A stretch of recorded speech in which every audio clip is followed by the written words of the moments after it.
பிதாவாகிய தேவனாலும் ஆண்டவராகிய இயேசு கிறிஸ்துவினாலும் உங்கள் யாவரும் கிருபையும் சமாதானம் உண்டாவதாக. பிரியமான தேவனுடைய ஜனங்களே, இந்த நாளிலே கூட தளர்வுகள் வேண்டுமா என்கிறதான தலைப்பின் கீழாக தேவனுடைய வார்த்தையை நாம் சிறிது நேரம் தியானிப்போம்.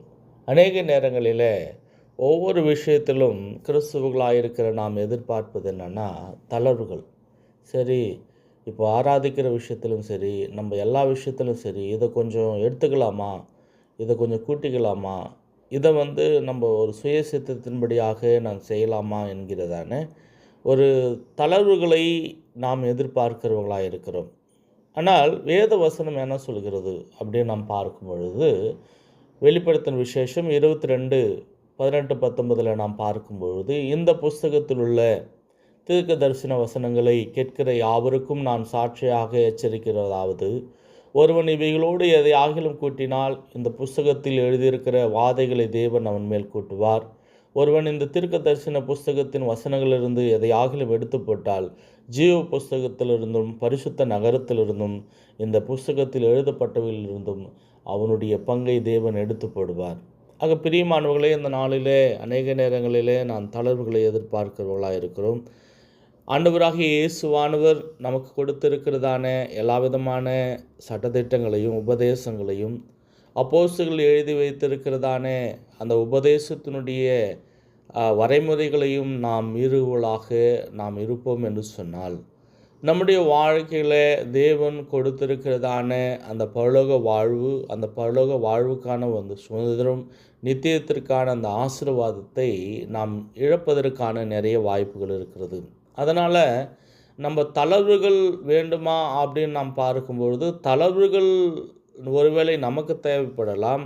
ஆனால் தளர்வுகள் இருந்தால் நம்முடைய வாழ்க்கையில் பெற்றுக்கொள்ளுகிறதான ஆசீர்வாதமும் அது நிறைவாய் நமக்கு சேராது. இல்லை என்று சொன்னால் அது நம்மை அந்த ஆசீர்வாதமானது நமக்கு கடந்து வருவது மிகப்பெரிய ஒரு கடினமான ஒரு விஷயமாக இருக்கிறது. அதை நாம் புரிந்து கொள்ள வேண்டும். அப்போது நிறைய பேருக்கு என்ன பண்ணால் தளர்வுகள் எப்படி இருக்குது, பரவாயில்ல அப்படின்னு சொல்லி என்ன பண்ணுறாங்க, நிறைய பேர் தங்களுடைய வாழ்க்கையில் செய்ய வேண்டியதான ஒரு விஷயத்தை அவங்க நியாயமாய் செய்யாமல், அதை ஜாக்கிரதையாய் செய்யாமல், அதை என்ன பண்ண உதாசீனமாக ஏனோ தானோ என்று செய்யக்கூடியதான ஒரு மனநிலைமையானது என்ன பண்ண பரவாயில்ல அப்படின்னு சொல்லி விட்டு விடுகிறார்கள். அப்போ அந்த பரவாயில்லன்னு சொல்லி விட்டு விடுகிறதான அந்த நினைவுகளானது இவர்களுக்கு மிகப்பெரிய ஒரு பாதகத்தை ஏற்படுத்துகிறதாக இருக்கிறது. பிரியமானவர்களே, வேதவசனம் நாம் பார்க்கும் பொழுது இங்கே அந்த தீவெட்டிகளை பிடித்து எதிர்கொண்டு போகிறதான அந்த 10 கன்னிகைகளை குறித்து நாம் இங்கே பார்க்க போகிறோம். மத்தேயு 25:1 நாம் பார்க்கும் பொழுது, இங்கே இந்த 10 கன்னிகைகள் அப்பொழுது பரலோக ராஜ்யம் தங்கள் தீவெட்டிகளை பிடித்து கொண்டு மணவாளனுக்கு எதிர்கொண்டு போக புறப்பட்ட 10 கன்னிகளுக்கு ஒப்பாக இருக்கிறது. இதில் 5 பேர் புத்தி இல்லாதவர்கள், 5 பேர் புத்தி இல்லாதவர்கள். புத்தி உள்ளவர்கள் என்ன பண்ணாங்க, தங்கள் தீவெட்டிகளை எடுத்துக்கொண்டு எண்ணெயோடு கூட போனாங்க. புத்தி இல்லாதவர்கள் எண்ணெயை கூட கொண்டு போகல. நடுராத்திரியில் மணவாளன் வருகிறார், அவர் எதிர்கொண்டு போங்கள் என்கிறதான சத்தம் உண்டாயிற்று. அப்பொழுது அந்த கன்னிகள் எல்லாரும் எழுந்திருந்து தீவெட்டிகளை ஆயத்தப்படுத்துங்கள், புத்தி இல்லாத புத்திகளை நோக்கி உங்கள் எண்ணெயில் எங்களுக்கு கொஞ்சம் தாருங்கள் அப்படின்னு சொன்னாங்க. எங்கள் தீவெட்டிகள் அணைந்து போகிறது என்ன. புத்தியுள்ளவர்கள் பிரத்துத்தமாக அப்படியல்ல, எங்களுக்கும் உங்களுக்கு போதாமல் இராதபடி நீங்கள் இருக்கிடத்தில் போய் உங்களுக்காக வாங்கி கொள்ளுங்கள் என்றார்கள். அப்பொழுது அவர்கள் வாங்க போன போது மணவாளன் வந்து விட்டார்.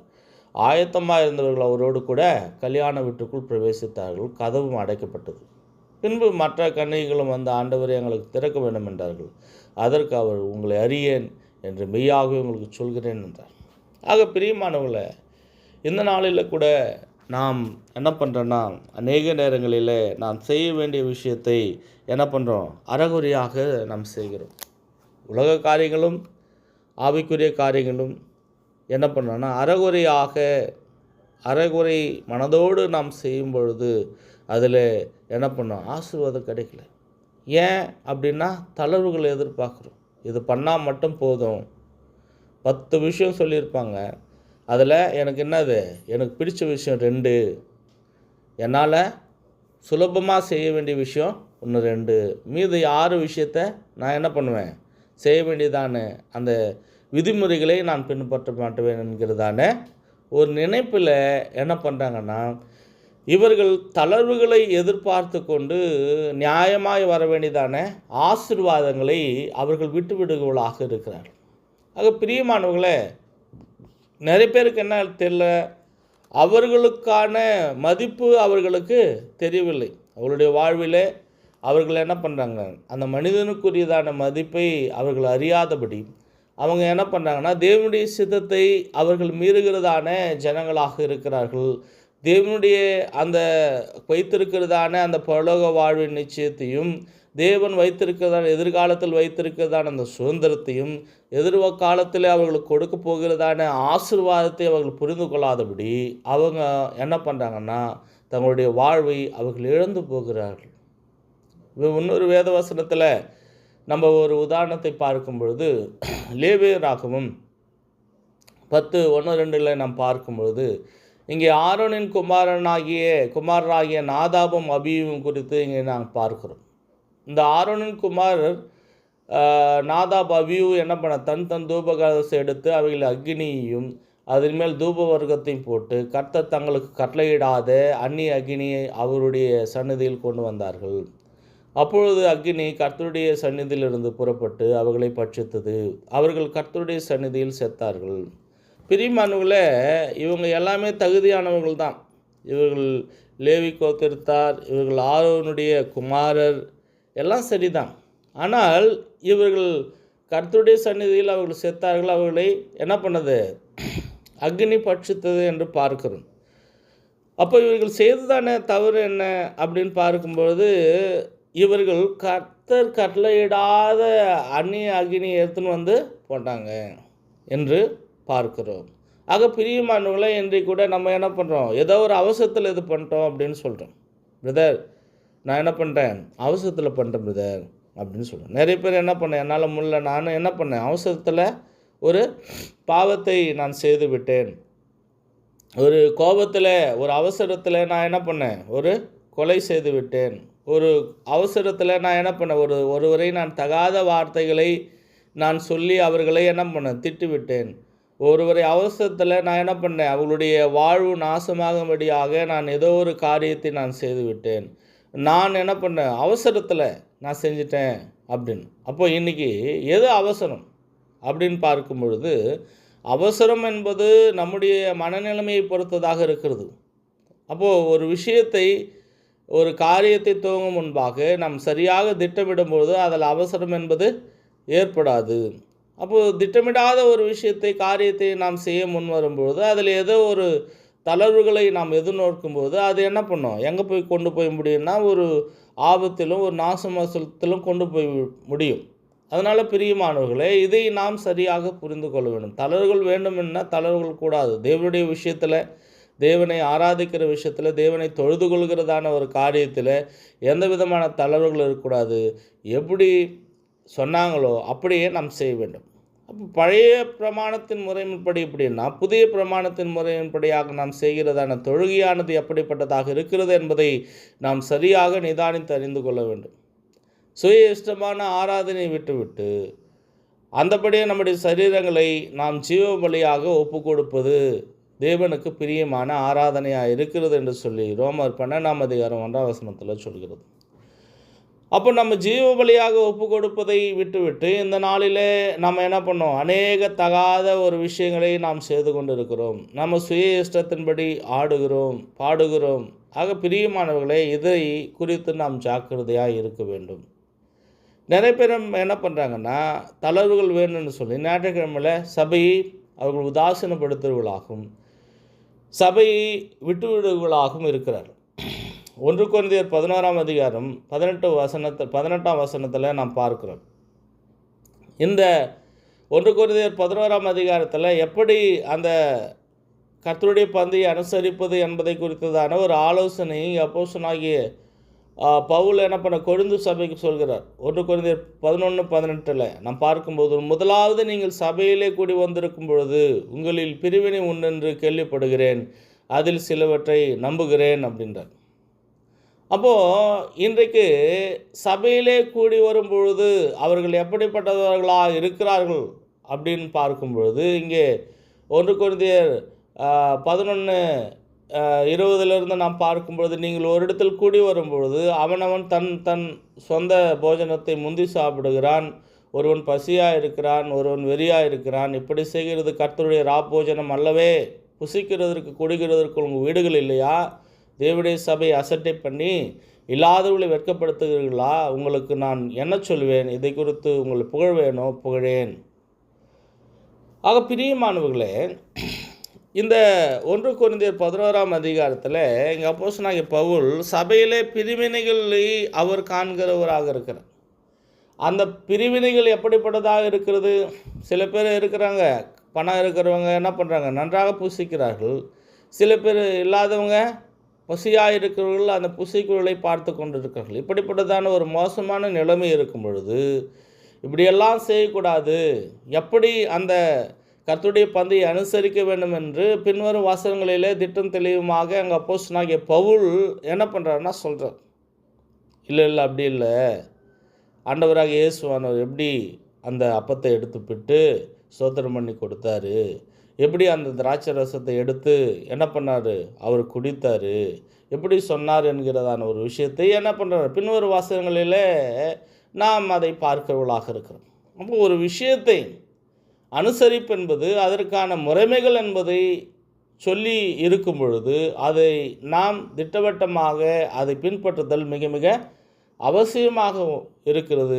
அதை ஒன்று நம்ம என்ன பண்ணுறோம், நான் முதலாவது இந்த செய்தி ஆரம்பிக்கும் முன்பாக சொன்ன மாதிரி வெளிப்படுத்தும் விசேஷத்தில் வந்து எதையாகிலும் நம்ம எடுத்து போட்டால் பரிசுத்த நகரத்திலும் ஜீவபுஸ்தகத்திலும் நம்முடைய பெயரை தேவன் எடுத்துப்படும். எதையாகிலும் கூட்டினால் வாதைகளை கூட்டுவார். ஆக பிரியமானவர்களே, இதை குறித்து நாம் ஜாக்கிரதையுள்ளவர்களாகும். மற்ற நம்ம எல்லா விஷயத்திலும் எதிர்பார்க்கிற மாதிரி தேவனுடைய விஷயத்திலும் நம்ம என்ன பண்ணோம், தளர்வுகளை எதிர்பார்த்து கொண்டு இருந்தால் நம்ம என்ன பண்ணக்கூடாது, ஆரோக்கியமான கிறிஸ்துவ வாழ்வு நாம் வாழ முடியாது. நிறைய பேர் என்ன பண்ணுறாங்கன்னா, எங்களுக்கு அவருடைய அந்த சோம்பேறித்தனத்தினாலே, அவர்கள் முயற்சியற்ற அந்த தன்மையினாலே, அவங்க எதையுமே முயற்சிக்கூடாது, அவங்க என்ன பண்ண சுகபோகமாய் வாழ வேண்டும் என்கிறதான ஒரு நிலைமையினாலே என்ன பண்ண ஒழுங்கற்று அவர்கள் திரிவுகளாக இருப்பார்கள். எதையுமே ஒழுங்காக செய்ய மாட்டாங்க. காலையில் அந்த வேலைக்கு போக மாட்டாங்க, வீட்டில் செய்ய வேண்டியதான கடமையை அவர்கள் செய்ய மாட்டார்கள். அவர்கள் என்ன பண்ண ஒழுங்கற்றவர்களாக இருக்கிறார்கள். அப்போ தங்களுடைய கடமையில் அவர்கள் தலைவர்களை தேடிக்கொண்டிருக்கிற மனிதர்கள் வாழ்க்கையில் ஆசீர்வாதத்தை ஒருபோதும் பெற முடியாது என்பதை நாம் புரிந்து கொள்ள வேண்டும். 2 தெசலோனிக்கேயர் 3:6 நம்ம 13 வரைக்கும் நம்ம பார்க்கும் பொழுது, மேலும் சகோதரரை எங்களிடத்தில் ஏற்றுக்கொண்ட முறைமையின்படி நடவாமல் ஒழுங்கற்று நடக்கிற எந்த சகோதரனையும் நீங்கள் விட்டு விலக வேண்டும் என்று நம்முடைய கர்த்தராகிய இயேசு கிறிஸ்துவின் நாமத்தினாலே உங்களுக்கு கட்டளையிடுகிறோம். அப்போது ஒழுங்கற்று நடக்கிறதான எந்த சகோதரனையும் நாம் விட்டுவிட வேண்டும். இன்றைக்கி என்ன பண்ணுறாங்க, அந்த சகோதரர் எனக்கு ரொம்ப பிடிக்கும், அவர் என்ன பண்ணார், இது நல்லதை பண்ணியிருக்கிறாரு, எங்களை என்ன பண்ண ஆரம்ப காலகட்டத்தில் எங்களுக்கான உதவி அவர் பண்ணியிருக்கிறாரு, எங்களை உயர்த்தி இருக்கிறாரு, எங்களுக்காக பாடுபட்டு இருக்கிறார் என்று என்ன பண்ணுறாங்க, நிறைய பேர் ஒழுங்கற்று இருக்கிறதான சகோதரிகளை சேர்த்து கொண்டு இருக்கிறார்கள். எப்படி ஒரு புளித்தம்மா எல்லா மாவையும் கெட்டு போக பண்ணுமோ அதே மாதிரி தான் இவ்விதமான சகோதரர்களும் சரி. அப்போது இன்ன விதமாக எங்களை பின்பற்ற வேண்டும் என்று நீங்கள் அறிந்திருக்கிறீர்கள். நாங்கள் உங்களுக்குள்ளே ஒழுங்கற்று நடவாமலும் ஒருவனிடத்திலும் இலவசமாய் சாப்பிடாமலும் உங்களில் ஒருவனுக்கும் பாரமாக இராதபடி இரவும் பகலும் பிரயாசத்தோடும் வருத்தத்தோடும் வேலை செய்து சாப்பிட்டோம். உங்கள் மேல் பாரத்தை வைப்பதற்கான அதிகாரம் எங்களுக்கு இல்லை என்பதனாலே அப்படி செய்யாமல் நீங்கள் எங்களை பின்பற்றும்படி நாங்கள் உங்களுக்கு மாதிரியாக இருக்க வேண்டும் என்று அப்படி செய்தோம். ஒருவன் வேலை செய்ய மனதிலாக இருந்தால் அவன் சாப்பிடக்கூடாது என்று நான் உங்களிடத்தில் இருந்தபோது உங்களுக்கு கட்டளையிட்டோமே. உங்களில் சிலர் யாதொரு வேலையும் செய்யாமல் வீண் அலுவற்காரராய் ஒழுங்கற்று திரிகிறார்கள் என்று கேள்விப்படுகிறோம்.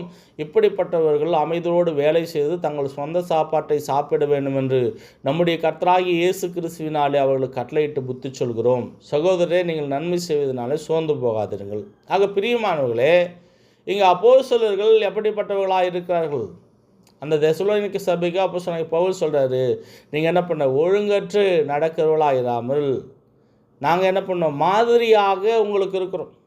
எங்களுக்கு அதிகாரம் இருக்குது, ஆனால் ஒரு இடத்துல நாங்கள் என்ன பண்ணோம், இலவசமாக சாப்பிடல, ஒருத்தருக்கும் நாங்கள் பாரமாக இல்லை, இரவும் பகலும் நாங்கள் என்ன பண்ணுறோம், பிரயாசத்தோடும் வருத்தத்தோடும் வேலை செய்து உங்கள் பாரத்தை வைப்பதற்கான அதிகாரம் இல்லை என்பதனாலே அப்படி செய்யாமல் நாங்கள் எங்களை பின்பற்றும்படி நாங்கள் உங்களுக்கு மாதிரியாக இருக்க வேண்டும் என்றே அப்படி செய்தோம். அப்போ இன்றைக்கி நிறைய பேர் என்ன பண்ணுறாங்க, வேலைக்கு போக மாட்டேறாங்க, நிறைய பேர் காலேஜுக்கு போக மாட்டேறாங்க, நிறைய பேர் படிக்கிறதுக்கு போக மாட்டேறாங்க, நிறைய பேர் என்ன பண்ணுறாங்க, அவங்க செய்ய வேண்டியதான ஒரு வேலையை அவங்க ஒழுங்காக செய்யாமல் ஒழுங்கற்று நடக்கிறவர்களாக இருக்கிறார்கள். ஏன்னா இவர்களுக்கு என்ன தேவை, தளர்வுகள் வேண்டும். என் வாழ்க்கையில் இப்படி தான் இருப்பேன், நடக்கிறப்போ நடக்கட்டும், அதை என்ன பண்ணேன், இன்னும் கொஞ்சம் வருஷம் போகட்டும், நான் என்ன பண்ணுவேன், வேலைக்கு போவேன், இன்னும் கொஞ்சம் வருஷம் போகட்டும், நான் என்ன பண்ணுவேன், படித்து பாஸ் ஆகிடும், இன்னும் கொஞ்சம் வருஷம் போகட்டும், நான் செய்ய வேண்டியதை நன்மையை நான் செய்வேன், நான் எடுக்க வேண்டியதை முயற்சியை நான் எடுப்பேன்கிறதான ஒரு மனநிலைமையானது என்ன பண்ணும், ஒரு மிகப்பெரிய ஒரு பாதகத்திலும் ஒரு அழிவிலும் ஒரு நாசமோசத்திலும் கொண்டு போய் சேர்க்கும். ஆக பிரியமானவர்களே, கிறிஸ்துவர்களாக இருக்கிறவர்களுக்கு தளர்வுகள் வேண்டும் என்று ஒருவேளை நம்ம நினச்சோம்னா தளர்வுகள் ஒன்று கூட இல்லை என்பதை நாம் புரிந்து கொள்ள வேண்டும். வேத வசனங்களையும் சட்டத்திட்டங்களையும் உபதேச வசனங்களையும் விதிமுறைகளையும் நான் பின்பற்றுவது அவசியமான ஒன்றாக இருக்கிறது. அதில் ஆண் இருந்தால் ஆண் என்பதை நாம் புரிந்து கொள்ள வேண்டும். அந்த வார்த்தைகளை ஒன்றுமே நம்ம கூட்டவும் குறைக்கவும் கூடாது என்பதை நாம் புரிந்து கொண்டு இந்த நாளிலே கிறிஸ்தவ வாழ்க்கையிலே தளர்வுகள் இல்லை என்பதை நாம் புரிந்து கொண்டு தேவனுடைய சித்தத்தை செய்வதில்லை எப்படி அவர் சொன்னாரோ அப்படியே நாம் கீழ்ப்படுவது அவசியமாக ஒன்றாக இருக்கிறது. நோவா என்ன பண்ணான், பேழையை கட்டும் பொழுது தேவனுடைய கட்டளை இருக்கும் பொழுது அவர் தேவன் எப்படி கட்டளையிட்டாரோ அதே மாதிரியான ஒரு பேழையை நோவா கீழ்ப்படிந்து உண்டாக்கினானோ அதே மாதிரி நம்முடைய வாழ்க்கையிலும் தேவனுடைய கட்டளைகளுக்கு நாம் கீழ்ப்படிந்து தளர்வுகளில்லாத ஒரு வாழ்வை நாம் வாழ்வோம் என்று சொன்னால் தேவன் நம்முடைய வாழ்க்கையில் மிகப்பெரிய ஆசீர்வாதத்தை கொடுப்பார் என்கிறதான விசுவாசத்தோடு இந்த நாளை கடந்து சொல்லுவோம். தேவன் தாமே உங்களை ஆசீர்வதிப்பாராக.